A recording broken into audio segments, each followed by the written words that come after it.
Hello বন্ধুরা, good morning. সবাই কেমন আছো? তো তোমাদের ভালোবাসা আমরা খুব ভালো আছি। সবাই কেমন আছো অবশ্যই কমেন্টে জানাবে। দেখো, আজকে সকাল থেকে কারেন্ট নেই। আজকে অনেকবার রাত্রে থেকেই কারেন্টটা ডিস্টার্ব করছিল, বারবার যাচ্ছে আসছে। তো সকালে কারেন্ট নেই আর বৃষ্টিও পড়ছিল। বাবানের বাবা চলে গেছিলো একটু দোকানে।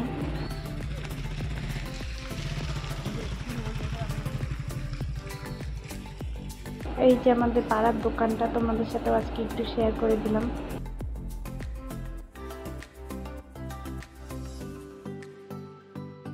দেখো, ওর বাবা বিস্কিট নিয়ে এসেছিল আর বাবাদের জন্য হাগিস নিয়ে এসেছিল।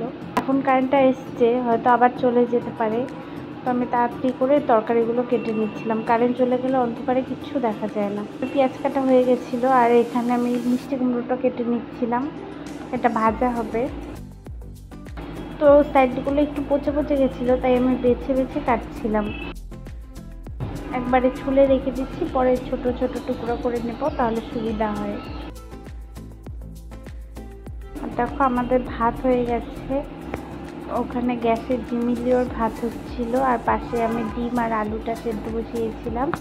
তো ডিম আলুর তরকারি হবে আর মিষ্টি কুমড়ো ভাজা।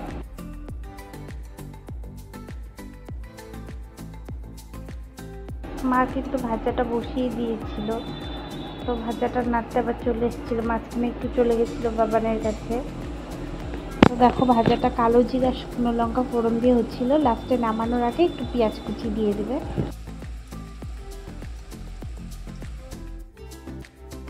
এদিকে ডিম আলুটাও সেদ্ধ হয়ে গেছে, তাই মা আর আমি ছুলে নিচ্ছিলাম। আজ কিন্তু আমার সকাল সকালেই স্নান হয়ে গেছিলো। তো স্নান সেরে আমি সব কাজগুলো সেরে নিচ্ছিলাম। তো ডিম ছোলার মাঝখানে মা দেখলো ভাজাটা হয়ে গেছে, তাই ভাজাটা নামিয়ে নিচ্ছিল আর বাকি কটা আমি ছুলে নিয়েছিলাম। দেখো, এখনও কিন্তু বৃষ্টি পড়ছে, অনেকটা বেলা হয়ে গেছিলো। আর আমাদের গ্রামের বাড়ি থেকে তেজপাতা, কাঁঠাল, মিষ্টি কুমড়ো এসব নিয়ে এসেছিলো। তো তেজপাতাগুলো আমি ডাল থেকে ছাড়িয়ে রাখছিলাম, তাহলে কি না হলে রান্নার সময় খুব অসুবিধে হয়। তাই ভাবলাম এগুলো ছাড়িয়ে একটা ব্যাগে ভরে রেখে দিই, অনেক দিন চলে যাবে। আর তেজপাতাগুলো কিন্তু এখনও কাঁচাই আছে।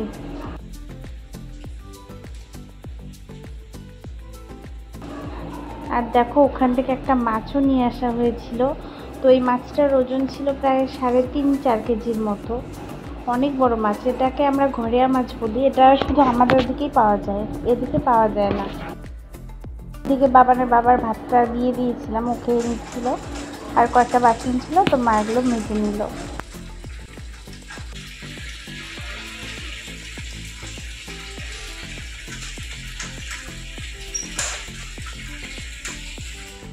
আর এদিকে তরকারিটাও প্রায় হওয়ার দিকেই। পাশে কিন্তু মা চায়ের জলও বসিয়ে দিয়েছিল, মা আর বাবা চা খাবে।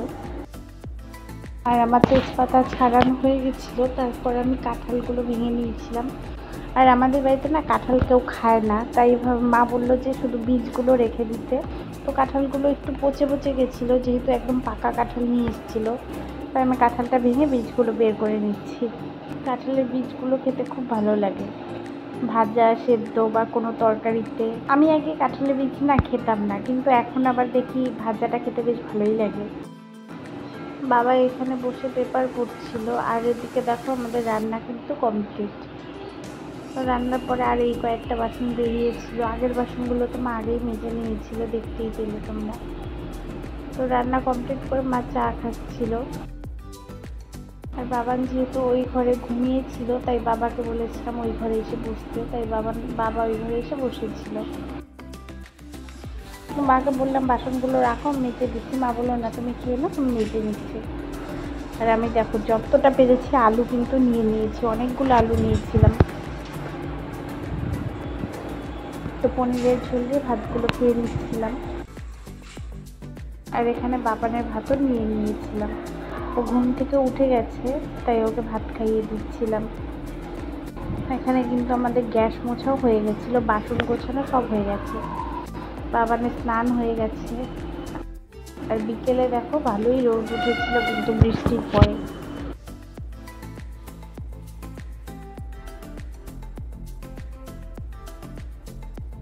তো কিছু কাপড় ছাদে শুকোতে দিয়েছিলাম।